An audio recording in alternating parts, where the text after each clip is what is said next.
अगर आप एक ऐसे शौहर के साथ रह रहे हैं जो कि एक नफसियाती मरीज़ है, तो याद रखिए कि उसके साथ रहते रहते आपका अपना दिमाग भी डैमेज होने से कभी नहीं बच सकता और आप भी कई किस्मों की ज़हनी बीमारियों का शिकार हो सकते हैं।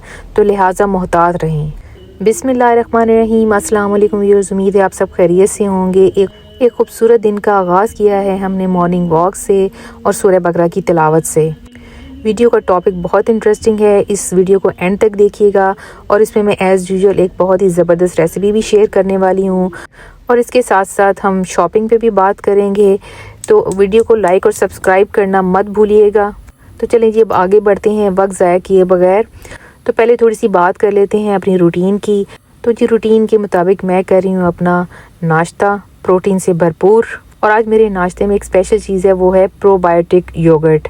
ये आपको टेस्को से एस्टा से कहीं से भी मिल जाते हैं और इसके ऊपर लिखा हुआ है कि ये गट हेल्थ के लिए बहुत ज़बरदस्त है। इसके बहुत सारे फ़ायदे हैं जो फिर हम किसी नेक्स्ट वीडियो में डिस्कस करेंगे, तो आप ये योगर्ट ज़रूर ट्राई करें। तो मीनवाइल मेरी कुछ लॉन्ड्रीज ड्यू थी, तो मैंने जल्दी अपनी वॉशिंग मशीन जो है वो भी ऑन कर दी है ताकि कुछ घंटों में कपड़े जो हैं वो सूख जाएं, क्योंकि मुझे कपड़े प्रेस भी करने हैं। जी, मैं तो चलते फिरते ही सारे काम कर रही होती हूँ। नाश्ते के साथ साथ जो है वो छोटे छोटे जो काम है वो भी साथ साथ करती रहती हूँ। तो लो जी, नाश्ता हो गया कंप्लीट और ये मैं ले रही हूँ अपना मल्टीविटामिन और साथ ही जी मैं आपको दिखाने लगी हूँ अपनी टिकटॉक की शॉपिंग। तो जी, आज शॉपिंग में मेरी कोई एक्सेसरीज़ या कोई कपड़े या कोई घर की चीज़ नहीं है, ये मैंने एक और चीज़ बड़ी स्पेशल मंगवाई है और ये है मैग्नीशियम। और ये 5 in 1 है। इसमें विटामिन B6 भी है और 4 किस्म की इसमें मैग्नीशियम है और ये आपकी जो हेल्थ है, स्पेशली ख़वातीन की जो हेल्थ है, उसके लिए बहुत ज़रूरी है। ये कैप्सूल जो हैं ये आप भी ट्राई करें। ये मेरे टिकटॉक के शोकेस में भी लगे हुए हैं, मैं इसका लिंक भी दे दूँगी, आप ज़रूर ट्राई करें। तो आइए चलते हैं अपनी रेसिपी की तरफ। आज मैं बनाने जा रही हूँ लाहौरी स्टाइल के चने, या आप इनको अचारी चने भी कह सकते हैं। तो इसके लिए आपको चाहिए सफ़ेद चने, जो कि मैंने एक रात पहले जो हैं वो भिगो दिए थे पानी में और अगले दिन जो है मैंने इनको जो है अच्छी तरह वॉश करके तो इनको लगा दिया था सोडा। तो तकरीबन 30 से 45 मिनट तक मैंने सोडा इनको लगाए रखा था। उसके बाद मैंने इनको अच्छी तरह वॉश करके तो मैंने इनको बॉयल किया और पानी में मैंने साथ थोड़ा सा सॉल्ट और थोड़ी सी सुर्ख मिर्चें डाली थी।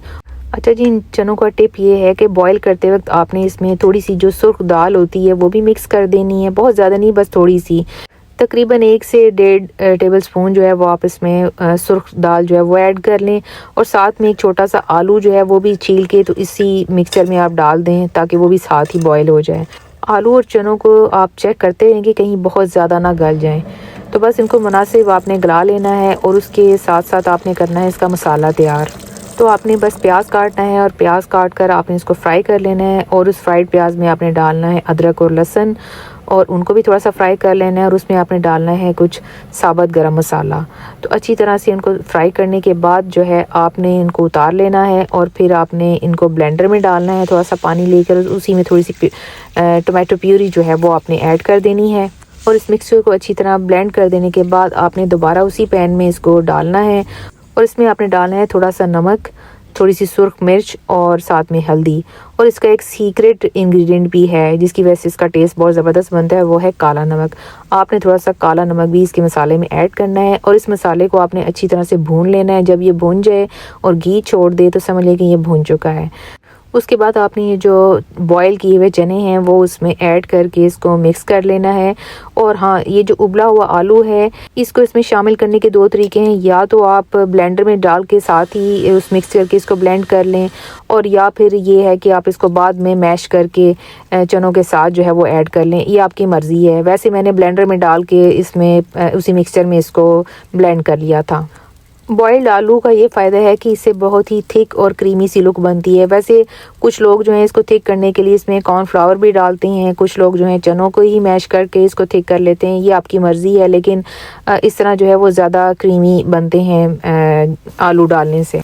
जब चने आपकी मर्ज़ी के मुताबिक तैयार हो जाएं और आपको लगे कि वो थिक हो चुके हैं तो उसमें आपने ऐड कर देनी है थोड़ी सी कलवंजी और साथ ही आपने उसमें थोड़ा सा साबुत जो गरम मसाला है उसको फ्रेश आपने पीसना है ग्राइंडर में और वो आपने डाल देना है और साथ आपने इसमें यूज़ करनी है काली मिर्च। काली मिर्च का भी बहुत अच्छा फ्लेवर आता है। अगर चनों के ऊपर तरी आ चुकी है तो बहुत अच्छी बात है। अगर आपको लगता है कि तरी नहीं आई या थोड़ा कम ऑयल नज़र आ रहा है तो आप उसमें एक्स्ट्रा ऑयल भी ऐड करें, और साथ ही आप इसमें हरी मिर्चें और धनिया भी काट के डाल दें और इसको दम पे लगा दें। और इसका जो सैलेड है वो ज़रा अचारी स्टाइल का बनेगा। इसमें आपने बस प्याज काटने हैं और उसमें आपने अचार का कोई सा भी मसाला जो है वो ऐड कर देना है। मेरे पास नेशनल का क्रश अचार था तो ये बहुत ही मज़े का लगता है, तो मैंने इसी का जो है मसाला जो है, क्योंकि ये क्रश्ड होता है तो ये बड़ी आसानी से मिक्स हो जाता है, तो मैंने वही मिक्स कर दिया है। तो बस ये थी हमारे चनों की रेसिपी। अब आप इन चनों को चाहे रोटी के साथ इंजॉय करें, चाहे तंदूरी रोटी के साथ खाएं या इसको नान के साथ खाएं, ये आपकी मर्ज़ी है। या तड़के वाले चावल जो हैं वो भी बहुत अच्छे लगते हैं इसके साथ। और मुझे तो इसके साथ आलू वाले चावल यानी आलू पुलाव भी बहुत अच्छा लगता है, तो मैं हो सकता है नेक्स्ट डे आलू वाले चावल बनाऊँ तो मैं उसके साथ यही खाऊँगी। अच्छा जी, तुसी हुन वेखो वीडियो, तो हम करते हैं बात अपने टॉपिक के ऊपर। तो अगर आपका लाइफ पार्टनर जो है उसको कोई नफ्सियाती प्रॉब्लम है या वो नफ्सियाती तौर पर ठीक नहीं है, स्पेशली अगर आपका जो हस्बैंड है वो नरगसियत का शिकार है, खुद पसंदी का शिकार है, या नार्सिसिस्टिक पर्सनैलिटी डिसऑर्डर का शिकार है और एक टॉक्सिक पर्सनैलिटी है और आप उसके साथ रह रही हैं, तो इस वीडियो को ज़रा गौर से सुने और गौर से देखें। नफ्सियाती मरीज़ों के साथ रहना कोई आसान काम नहीं है, ये एक बहुत ही मुश्किल काम है। ऐसे मरीज़ों को डील करते करते आपकी अपने दिमाग का क्या हाल होता है इसका आपको ज़रा भी अंदाज़ा नहीं है। तो आइए चलते हैं, डिस्कस करते हैं कि कौन कौन सी ज़हनी बीमारियां आपको हो सकती हैं ऐसे मरीज़ों को डील करने के चक्कर में। तो जी, नंबर 1 बीमारी है स्ट्रेस। जब आप ऐसे मरीज़ों के साथ रह रहे होते हैं तो आप कितने ही असाबी तौर पर मजबूत क्यों ना हो, आपके जो हैं असाब कहीं ना कहीं जवाब दे ही जाते हैं और आप हर वक्त स्ट्रेस में रहते हैं। और नंबर 2 पे जो बीमारी है वो है डिप्रेशन। जब आप ऐसे मरीज़ों को हैंडल कर रहे होते हैं तो डेफ़िनेटली आप उनको डील करते करते इतना एग्जॉस्ट हो जाते हैं कि आप डिप्रेशन में चले जाते हैं। आपके स्ट्रेस हार्मोन्स यानी कोर्टिसोल लेवल्स जो हैं वो आपके बॉडी में बहुत ज़्यादा हो जाते हैं, जिसकी वजह से आपका वेट भी बढ़ जाता है। नंबर 3 पे है जी एंजाइटी। जब आप ऐसे मरीज़ों के साथ रह रहे होते हैं तो आपको तरह तरह के फ़ियर्स जो हैं वो तंग करना शुरू कर देते हैं और आप खामख्वाह जो है हर चीज़ की वरी करना शुरू कर देते हैं। आप चीज़ों को ओवर थिंक करना शुरू कर देते हैं। आप हर वक्त खौफज़दा रहना शुरू हो जाते हैं। नंबर 4 पे है जी PTSD यानी पोस्ट ट्रॉमेटिक स्ट्रेस डिसऑर्डर। ये एक ऐसी बीमारी है कि जिसमें आप हर वक्त गिल्टी फील करते हैं और हर वक्त जो हैं वो अपने जो ट्रॉमेटिक इवेंट्स होते हैं या ऐसे इवेंट्स जो आपको बहुत हर्ट कर चुके होते हैं, आप हर वक्त उनको याद करते रहते हैं और आपको नाइटमेयर्स भी आते हैं, डरावने ख्वाब आते हैं और बहुत ही ज़्यादा नेगेटिव ख्याल आते हैं आपको। आप आइसोलेशन का शिकार हो जाते हैं, आप एंटी सोशल हो जाते हैं, आपका कुछ करने को दिल नहीं करता। आप कुछ सही भी कर रहे होते हैं तो आपको लगता है बस आपने गलत कर दिया है। नंबर 5 पे है OCD यानी ऑब्सेसिव कंपल्शन डिसऑर्डर यानी वहम की बीमारी। इसमें आपको तरह तरह के वहम सताने लगते हैं। कभी आप बार बार सफाइयाँ कर रहे होती हैं, कभी आप बार बार अपने हाथ धोते हैं, कभी धुले हुए कपड़ों को दोबारा धोना शुरू कर देते हैं, कभी धुले हुए बर्तनों को दोबारा धोना शुरू कर देते हैं, कभी आप बार बार घर के डोर्स के लॉक चेक करते हैं, कभी आप बार बार जो है वो अपनी गैस के जो नॉब्स हैं वो चेक करते हैं कि कहीं गैस तो नहीं खुली रहेगी। आप रिपीटेडली एक ही काम जो है वो बार बार करते हैं। आपको बार बार ये वहम होता है कि जैसे आपने जो काम किया है वो सही तरह से नहीं किया, या आपको लगता है कि आपने वो काम किया ही नहीं। अगर आप फॉर एग्ज़ाम्पल कबर्ड में कोई चीज़ संभालते हैं तो आपको पता है कि आपने वहाँ पे संभाली, लेकिन आप मेक श्योर करते हैं, रीश्योर करते हैं कि आपने वाकई वहीं पे रखी। आप बार बार उसको जाके चेक करते हैं कि वाकई मैंने वो चीज़ वहीं पर रखी है, कहीं और तो नहीं रख दी। अच्छा जी, नंबर 6 पे है मेमोरी लॉस। ऐसे मरीज़ों के साथ रह रह के आपका जो सबसे ज़्यादा नुकसान होता है वो होता है मेमोरी का।